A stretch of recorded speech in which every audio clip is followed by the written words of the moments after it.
Another long, rainy day at the racetrack, but another Derek in victory lane. That's right, Derek Kraus won today's Monaco Gateway Classic presented by the West Coast Stock Car Hall of Fame here at Gateway Motorsports Park for his third win of the NASCAR K&N Pro Series season and the fourth of his young career. It was definitely a difficult night. We started off on the outside front row, started second, then about 20 laps into it, 15 laps into it, we had something in the spark plug went wrong, so it lost the cylinder, was really slow down the straightaways, and fell back. I don't even know where we were, but we restarted after the first stage, restarted in the back, and we had drove up to third right before the end of the stage, and we caught the front two. So it was we had a really good car, and then on the restart we got by Cole right in the beginning of the restart, right before the air started to kick in, and my car would get really tight behind someone, so I had to get it done right away, and that's what I did, and we ran away with it after that.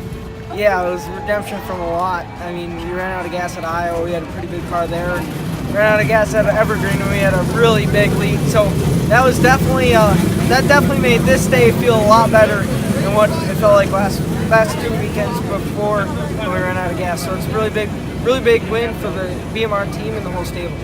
Cole Rouse, Kraus's Bill McAnally racing teammate, came home in second place, and despite being a little disappointed by not getting that first career win, he couldn't be more proud of the effort put in by his number 99 team despite minimal practice. It was a good day, or night from the start. In practice, I only made 5 laps. Yesterday, I didn't make it to practice, so literally got 5 laps on the track before I went racing, didn't qualify or anything. So came up to the field, finished second. It's an all right day. Just got to thank the crew for putting a good piece together, because we only made 5 laps in practice. So I was surprised with how good the car was. Just not as good as Derek. Sunrise Ford's Derek Thorne came home in third place and maintains his championship points lead out west.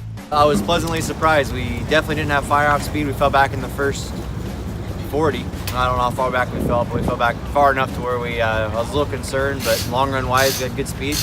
And that last 40 lapper there, we were able to kind of maintain track position, fall back to 4th or 5th, and get back up to 3rd. But just can't say enough to these guys. We got through Iowa and Gateway, which on my list, or the highest on our list, or my list, as far as trying to make sure we come here with our best piece and stuff like that. Seems like that's where we struggled with the most in the past. So our short track program, I felt, was pretty strong, and I feel like now that we've been through Gateway and Iowa, I feel like we've dodged 2 bullets and maintained well in the points. And just happy for everybody at Sunrise Ford for working so hard at the shop, and Bob Brancotti for giving us this opportunity, Bill Sedgwick, and all the guys that have helped make this program what it is. Following the trio of the West drivers was the first K&N Pro Series East regular, Ruben Garcia Jr. for Rev Racing, who came home in 4th.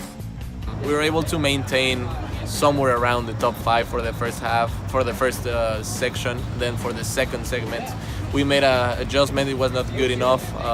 We lost some track position, went back to like 9th, I guess. And then we made a third big adjustment of fuel and tires for the last segment, 40 laps, and the car was definitely way better. We drove back to 4th pretty quick, and then just maintained there. We didn't have the speed of the 16 car, but we could kind of catch the 2 cars in front of me, fighting for 2nd and 3rd.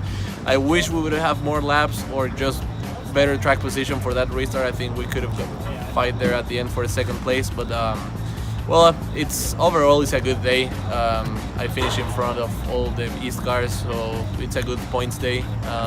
We're trying to make it into a top 3. I think now we're really close to accomplish that, and just thanks Rev Racing, Max Siegel, and everyone involved in the number 42 car.